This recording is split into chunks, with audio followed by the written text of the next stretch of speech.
ഇളയ ദളപതി വിജയ് സിനിമയിൽ 10 പേരെ ഒന്നിച്ചു നിന്ന് അടിക്കാൻ കഴിയുമോ? എന്നാൽ കഴിയുമെന്ന് ഇവിടെ ഇളയ ദളപതി വിജയ് നിരൂപിച്ചിരിക്കുന്നു. എങ്ങനെ? സ്വന്തം അധികാരം വെച്ചുകൊണ്ട്. எத்தனை பேருக்கு 40 வயசு மேல இருக்கு, 50 வயசு மேல இருக்கவங்க இந்த தலைமுறைகள் அழியுது அப்படின்னா உங்க மேல கடுமையான நடவடிக்கை எடுக்கிறதுல நான் எந்த தயக்கமும் நான் இருக்க மாட்டேன். இதுதான் உங்க எல்லாருக்கும் கொடுக்குற லாஸ்ட் வார்னிங்.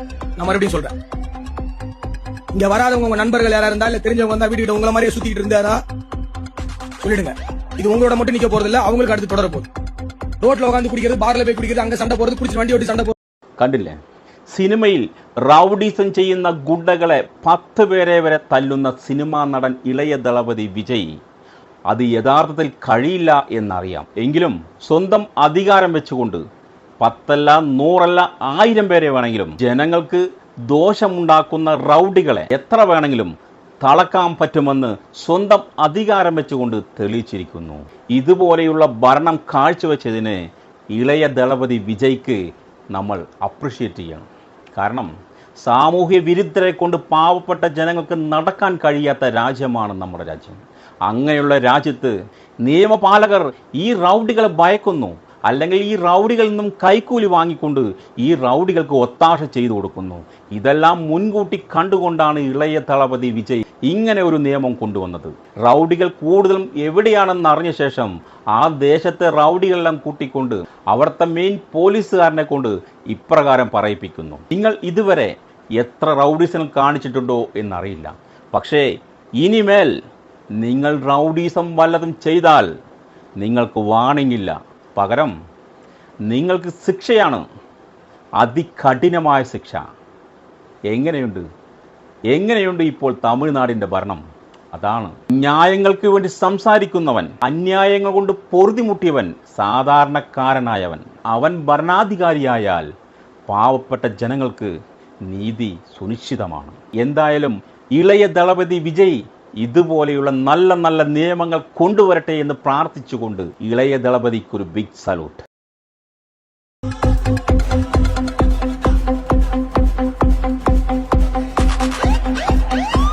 எத்தனை பேருக்கு 40 வயசு மேல இருக்கு, 50 வயசு மேல இருக்கவங்க கை தூக்குங்க. 40 வயசு மேல அப்பயும் பெருசா யாருமே இல்ல. எத்தனை பேருக்கு 30 வயசு மேல இருக்கீங்க? அப்பயும் பெருசா இல்ல. எத்தனை பேருக்கு 20 வயசு மேல இருக்கீங்க?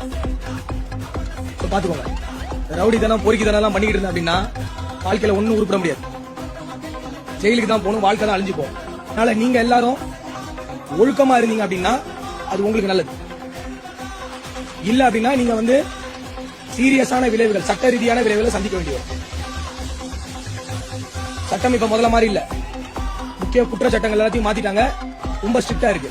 உங்களை பொருளாதார ரீதியா கூட உங்க எல்லாரையும் முடக்க முடியும். காசு இல்லைன்னா நீங்க கஷ்டப்படுறது மட்டும் இல்லாம உங்க குடும்பங்களும் கஷ்டப்படுவாங்க. ரெண்டாவது, சமூகத்துல அமைதி நிலவணும். அமைதி நிலவனா இந்த குடிச்சிட்டு போய் பக்கத்து தெருவில் சண்டை போடுறது, இல்ல அவன் தெருவில் பைக் ஓட்டிட்டு போய் இடிக்கிறது, அங்க அடிச்சுக்கிறது, வெட்டிக்கிறது, இந்த ஜல்லிக்கட்டுல பிரச்சனை பண்றது, கோயில் திருவிழால பிரச்சனை பண்றது, ஆடல் பாடல பிரச்சனை பண்றது, இல்ல சாயங்காலம் ஒன்னா உட்காந்து குடிக்கிற இடத்துல பிரச்சனை, இந்த மாதிரிலாம் பண்ணிட்டு இருந்தீங்க அப்படின்னா நீங்க யாரும் நிம்மதியா இருக்க முடியாது. இங்க மொத்தமா ஒரு 300-400 பேர் இருக்கீங்க, அவ்வளவுதான். திருச்சி மாவட்டத்தோட தொகை பாத்தீங்கன்னா, ஜனத்தொகைன்னு பாத்தீங்கன்னா 30 லட்சம் தொடுது. நீங்க 300-350-400 பேர்னால 30 லட்சம் மக்கள் நிம்மதியா இருக்க முடியாது. 300 ஒரு நம்பரே கிடையாது. ஜெயில போனா ஜெயில் வாழ்க்கை ஃபுல்லா போயிடும். சோ திருந்தி ஒழுங்கா உழைச்சு ஒழுங்கா ஒரு நல்ல வேலைக்கு போய் கெட்ட பழக்கங்கள் இல்லாம கெட்டவர்களோட சேர்க்கை இல்லாம வாழ்ந்தீங்கன்னா அது உங்களுக்கு நல்லது, உங்க குடும்பத்துக்கு நல்லது. எத்தனை பேருக்கு இந்த வருஷம் கேஸ் இருக்கு? இந்த வருஷம் எத்தனை பேர் உண்மையா ஜெயிலுக்கு போயிட்டு நீங்க கை தூக்குங்க?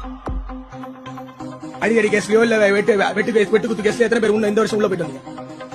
ஜெயிலுக்கு போனீங்கன்னா வழக்கு நடத்தி தீர்ப்பு வாங்கி 10 வருஷம் 15 வருஷம் உள்ள வேண்டி இருக்கும். 50 வயசுக்கு மேல வெளில வருவீங்க. அதுக்கப்புறம் வாழ்க்கையில ஒன்னும் சந்தோஷம் அனுபவிக்க முடியாது. நல்லா பாத்துருந்துவோங்க. நான் அதிகம் பேச மாட்டேன், இவ்வளவுதான் நான் சொல்லுவேன்.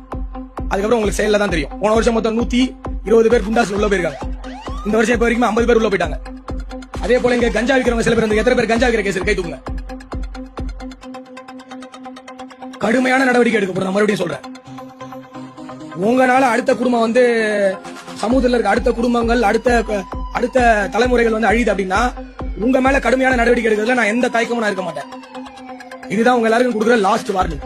நான் மறுபடியும் சொல்றேன், இங்க வராதவங்க உங்க நண்பர்கள் யாரா இருந்தா இல்ல தெரிஞ்சவங்க வந்தா வீட்டுக்கிட்ட உங்களை மாதிரியே சுத்திட்டு இருந்தாரா சொல்லிடுங்க. இது உங்களோட மட்டும் நிக்க போறது இல்ல, அவங்களுக்கு அடுத்து தொடர போகுது. ரோட்ல உட்காந்து குடிக்கிறது, பார்ல போய் குடிக்கிறது, அங்க சண்டை போறது, குடிச்சு வண்டி ஓட்டி சண்டை போறது எல்லாம் ஏதாவது இருந்தது அப்படின்னா ரொம்ப சிக்கலான நிலைமை ஆயிடும். புரிஞ்சு எல்லாருக்கும்? சத்தமா சொல்லுங்க. சத்தமா சொல்லுங்க.